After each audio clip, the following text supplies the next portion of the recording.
Bienvenidos hoy día sábado 27 de febrero del 2021, edición número 58 de este Lee conmigo la Biblia. Mi nombre es Andrea y le doy la bienvenida a este espacio que hemos dedicado a la lectura de la palabra de Dios durante todo este año. Es mi deseo que tengas un bendecido fin de semana y te invito a iniciar esta edición junto a nuestro devocional del día de hoy.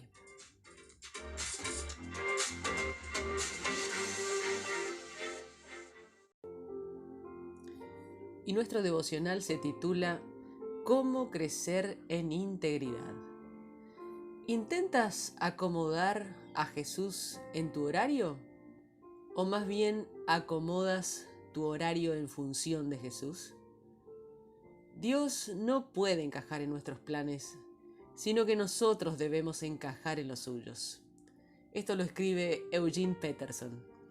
No podemos usar a Dios. Él no es una herramienta, ni un electrodoméstico o una tarjeta de crédito. Santo es la palabra que lo sitúa más allá y por encima de nuestros intentos de encajonarlo en nuestro deseo de fantasía o dentro de nuestros esquemas utópicos sobre cómo dejar huella en el mundo. Santo significa que Dios vive por sí mismo, que está vivo de una manera en que excede nuestra experiencia e imaginación. Santo se refiere a una vida que arde con una intensa pureza que transforma todo lo que toca en su semejanza. La palabra hebrea santo, Gadosh, probablemente significa en su origen separado o apartado.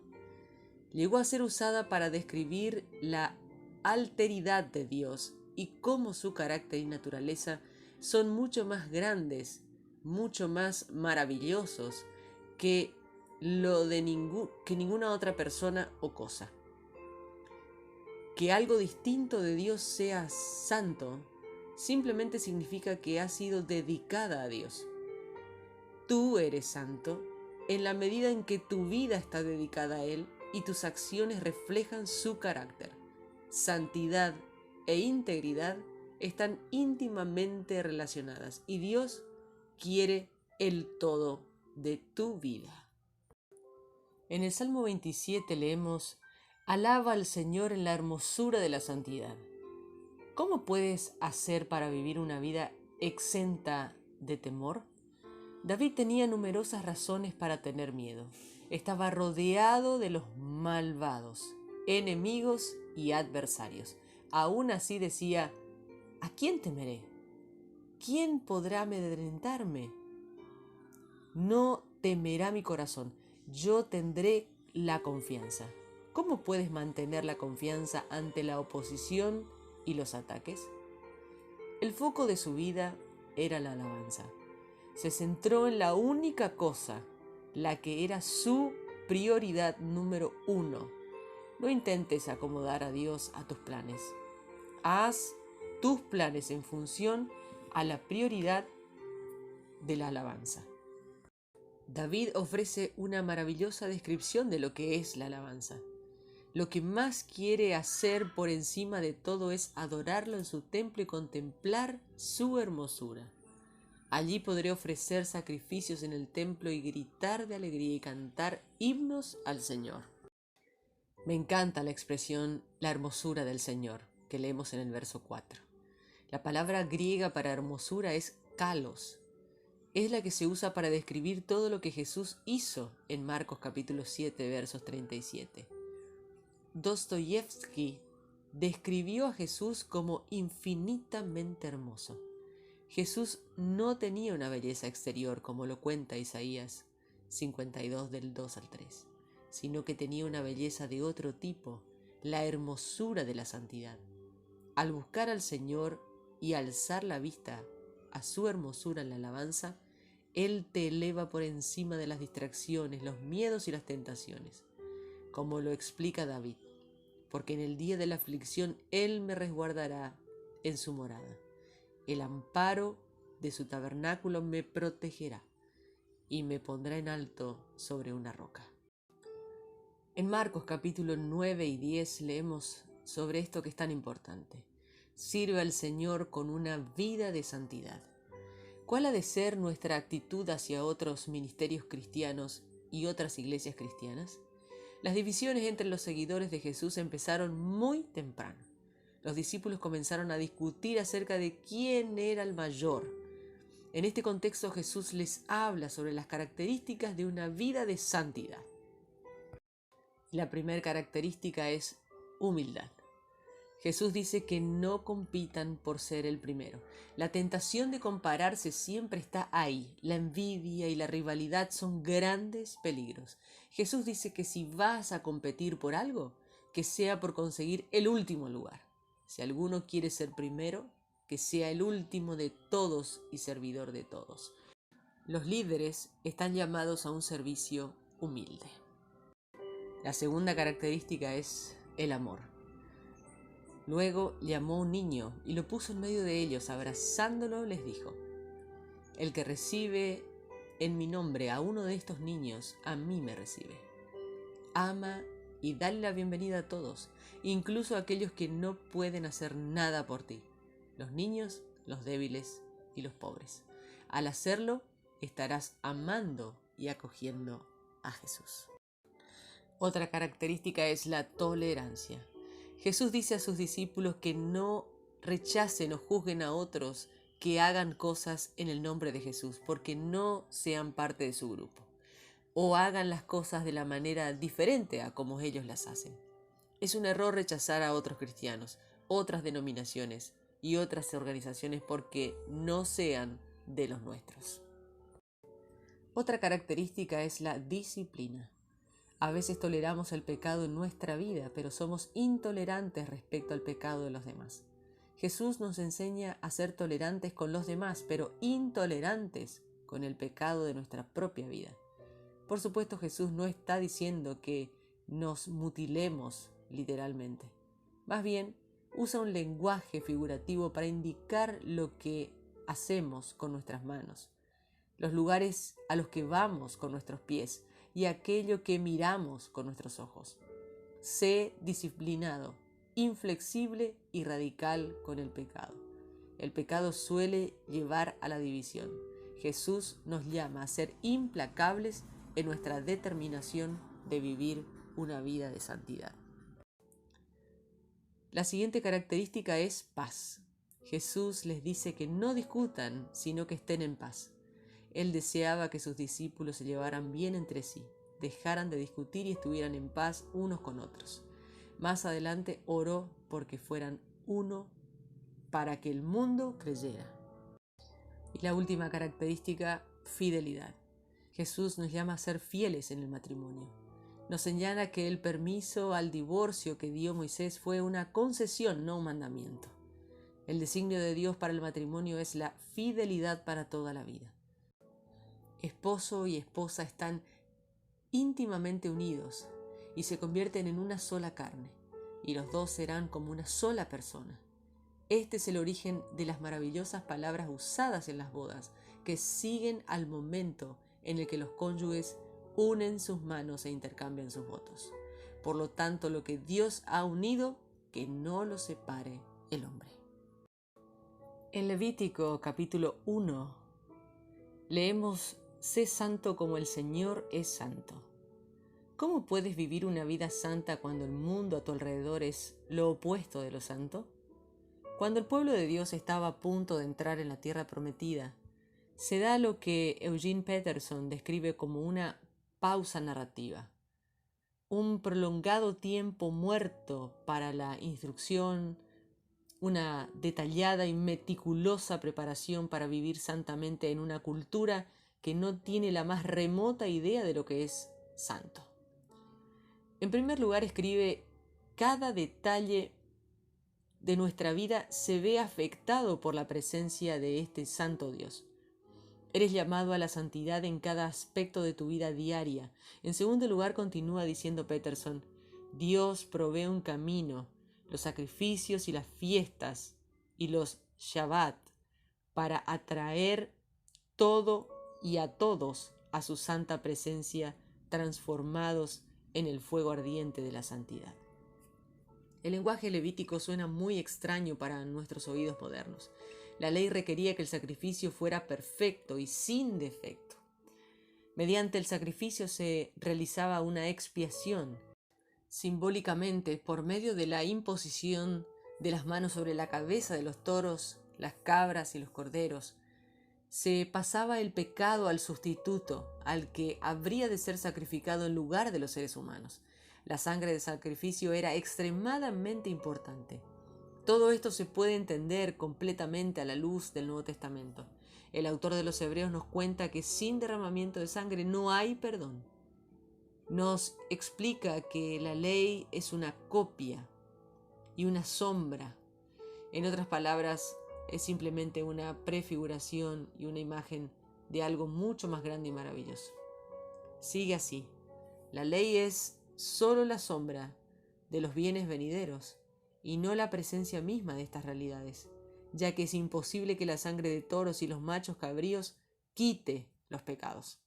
Todo esto estaba llevando al sacrificio del cuerpo de Jesucristo ofrecido una vez y para siempre, porque con solo un sacrificio ha hecho perfectos para siempre a los que están santificando.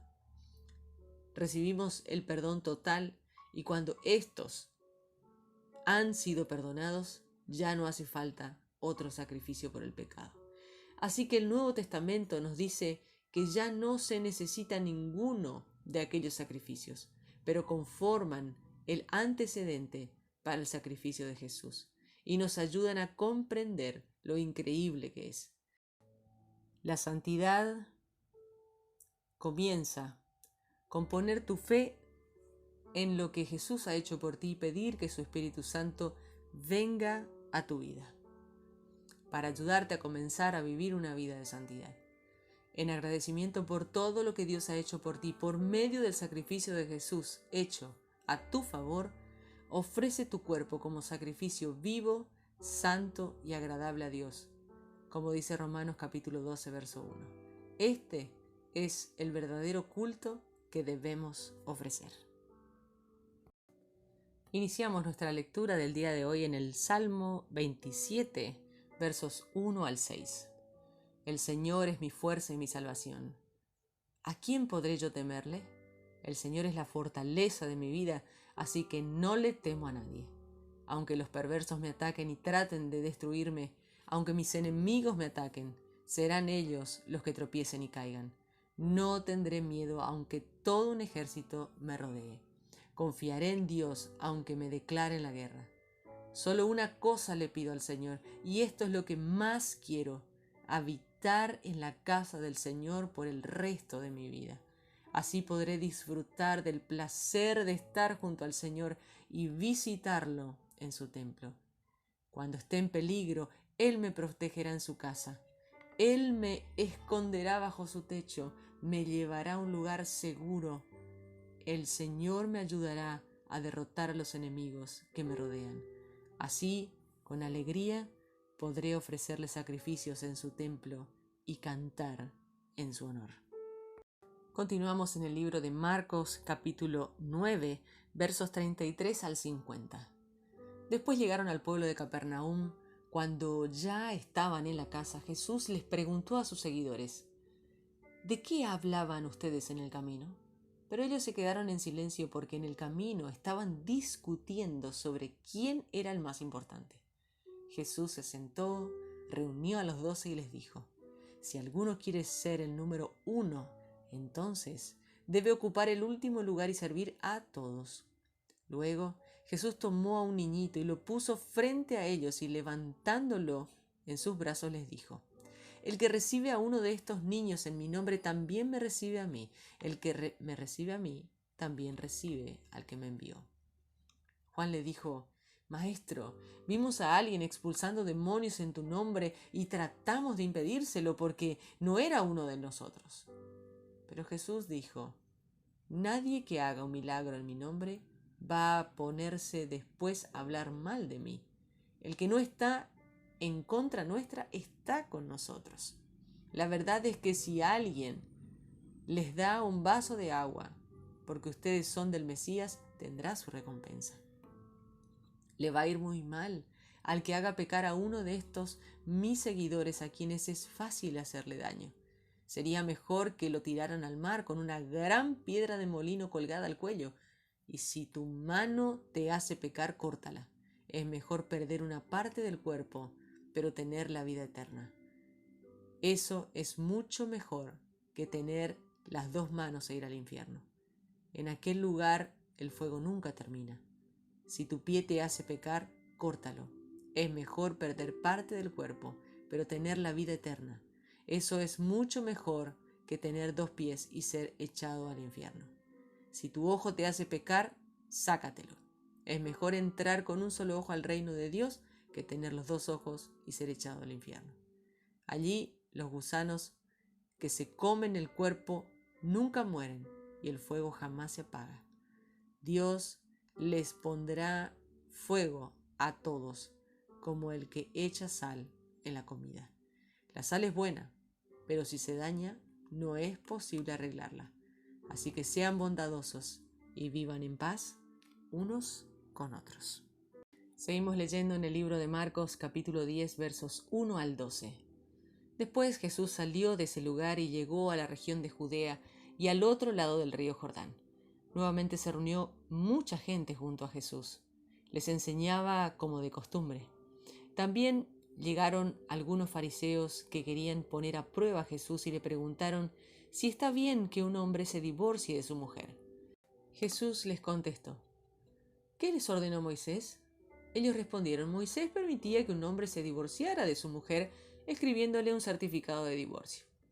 Jesús les dijo: Moisés escribió ese mandamiento debido a la terquedad de ustedes, pero al comienzo de la creación Dios hizo al hombre y a la mujer.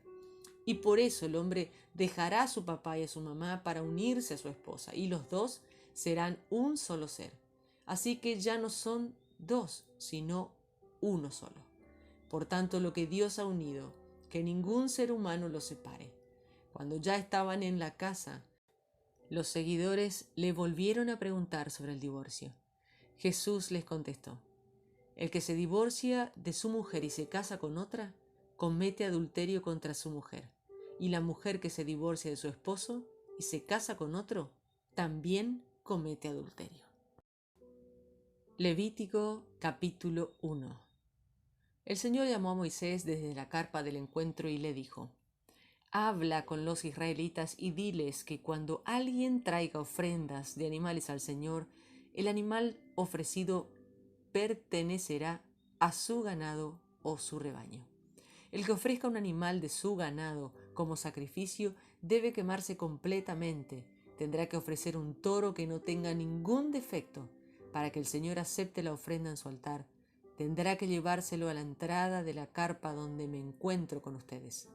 Entonces colocará la mano sobre la cabeza del animal para que ese sacrificio, que debe quemarse completamente, sea aceptado y sirva para purificarlo.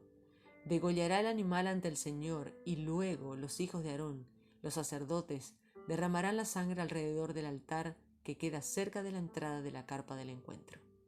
Entonces se le quitará toda la piel al animal y se cortará en pedazos. Luego los sacerdotes, hijos de Aarón, acomodarán la leña en el altar y le prenderán fuego. Después colocarán los pedazos, la cabeza y la grasa sobre la leña. Enseguida llevarán las vísceras y las patas del animal. El sacerdote quemará todo sobre el altar. Es una ofrenda de comida de olor agradable al Señor. Si el animal que se ofrece como sacrificio, que debe quemarse completamente, es del rebaño de ovejas o cabras, el animal tendrá que ser un macho sin ningún defecto. Se sacrificará en el lado norte del altar en presencia del Señor. Los hijos de Aarón y los sacerdotes derramarán la sangre alrededor del altar. Luego lo cortarán en pedazos y lo colocarán con cabeza y la grasa sobre la leña que está ardiendo en el altar. Después lavarán todas las vísceras y las patas del animal. Los sacerdotes los ofrecerán quemándolos sobre el altar. Es una ofrenda de comida de olor agradable al Señor. Si el animal que se ofrece al Señor como sacrificio que debe quemarse completamente es un ave, tendrá que ser una tórtola o una paloma joven. El sacerdote la llevará al altar, le arrancará la cabeza y quemará sobre el altar de la siguiente manera. Habiéndola exprimido la sangre al costado del altar, le quitará el buche y las plumas, y los tirará al lado oriental del altar, en el lugar donde se tiran las cenizas. Después cortará el ave en dos, tomándola por las alas, pero sin separar las dos partes. Quemará entre las brasas del altar. Es una ofrenda de comida de olor agradable al Señor. Levítico capítulo 2. Cuando alguien traiga una ofrenda de cereal al Señor, tendrá que ser de harina de la más alta calidad, en la que echará aceite e incienso. Luego la llevará a los hijos de Aarón, los sacerdotes. Un sacerdote tomará un puñado de harina con aceite y todo el incienso, como representación de toda la ofrenda, y lo quemará en el altar. Es una ofrenda de comida de olor agradable al Señor. El resto será para Aarón y para sus hijos. Es una parte muy sagrada de las ofrendas de comida para el Señor. Cuando presentes una ofrenda de cereal horneada, tiene que ser de harina de la más alta calidad. Que sean tortas de harina sin levadura mezcladas con aceite o galletas sin levadura rociadas con aceite. Si presentas una ofrenda de cereal cocinada en un sartén, tiene que ser de harina de la más alta calidad, cocinada con aceite y sin levadura. Pártela en pedazos y rocíala de aceite, pues es una ofrenda de cereal. Si tu ofrenda de cereal es cocinada en una cacerola, tiene que ser de harina de la más alta calidad, rociada con aceite. Traerás al Señor la ofrenda de cereal preparada con esos ingredientes. Se la entregarás al sacerdote y él la colocará en el altar. Luego, el sacerdote tomará una parte de la ofrenda de cereal en representación de toda la ofrenda y la quemará en el altar como ofrenda de comida de olor agradable al Señor. El resto de la ofrenda de cereal será para Aarón y para sus hijos. Es parte muy sagrada de las ofrendas de comida para el Señor. No ofrecerán al Señor nada que tenga levadura, ni quemarán la levadura, ni miel, como ofrendas de comida para el Señor. Pueden traerlas al Señor como ofrenda de la primera cosecha, pero no ofrecerlas en el altar como olor agradable. Además, echarás sal a todas las ofrendas de cereal que traigas. No permitas que la sal del pacto de Dios falte en ninguna ofrenda de cereal. Todas sus ofrendas tendrán que tener sal. Cuando les lleves al Señor una ofrenda de la primera cosecha, le llevarás espigas frescas tostadas al fuego y machacadas. Esa será tu ofrenda de cereal de la primera cosecha, y echarás aceite e incienso sobre la ofrenda de cereal. El sacerdote quemará parte del cereal machacado, el aceite y todo el incienso. Es una ofrenda de comida para el Señor. Levítico capítulo 3. Cuando alguien presente un sacrificio como ofrenda para festejar y elija un toro o una vaca, el animal no deberá tener ningún defecto. El que presenta la ofrenda pondrá su mano sobre la cabeza del animal y lo degollará frente a la carpa del encuentro. Luego los hijos de Aarón, los sacerdotes, derramarán la sangre alrededor del altar. La ofrenda para festejar es una ofrenda de comida para el Señor. El que la ofrezca presentará la grasa que cubre las vísceras del animal, los 2 riñones y la grasa que los cubre, o sea, lo que está junto a los lomos, y la parte de grasa del hígado que sacará junto con los riñones. Luego, los hijos de Aarón quemarán la grasa en el altar junto con el animal que está quemándose en el fuego sobre la leña. Es una ofrenda de comida de olor agradable al Señor. Cuando alguien ofrezca un animal de sus rebaños, macho o hembra, como ofrenda para festejar, el animal no deberá tener ningún defecto. Si elige un cordero como ofrenda, lo llevará ante el Señor. Le pondrá su mano sobre la cabeza del animal y lo degollará frente a la carpa del encuentro. Luego, los hijos de Aarón, los sacerdotes, derramarán la sangre alrededor del altar. Quien ofrece el animal como ofrenda para festejar, presentará ante el Señor como ofrenda de comida la grasa, la cola, entera, cortada desde el espinazo, los 2 riñones y la grasa que los cubre, o sea, lo que está junto a los lomos, y la parte de la grasa del hígado se sacará junto con los riñones. Luego el sacerdote quemará todo esto en el altar. Es un alimento, una ofrenda de comida para el Señor. Si alguien ofrenda una cabra, la llevará ante el Señor. Le pondrá su mano sobre la cabeza del animal y lo degollará frente a la carpa del encuentro. Luego los hijos de Aarón, los sacerdotes, derramarán la sangre alrededor del altar. Quien ofrende ofrecerá una parte del animal como ofrenda de comida para el Señor. Así que ofrecerá la grasa que cubre las vísceras del animal, los 2 riñones y la grasa que los cubre, o sea que está junto a los lomos, y la parte de la grasa del hígado, que sacará junto con los riñones. Luego el sacerdote quemará todo en el altar como una ofrenda de comida de olor agradable. Toda la grasa es para el Señor.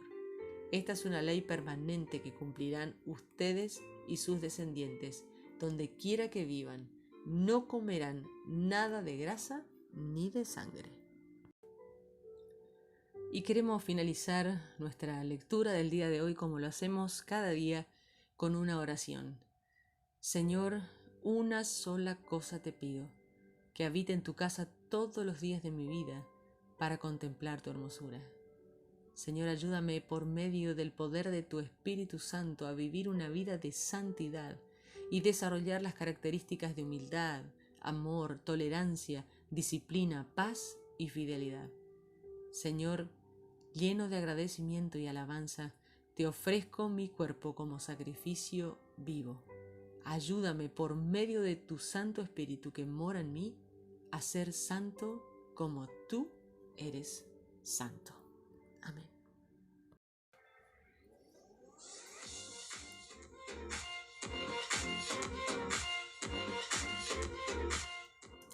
Y llegamos al final de este día, sábado 27 de febrero del 2021, edición número 58. Estamos muy agradecidos con Dios por la oportunidad que nos da, que nos permite compartir su palabra cada día.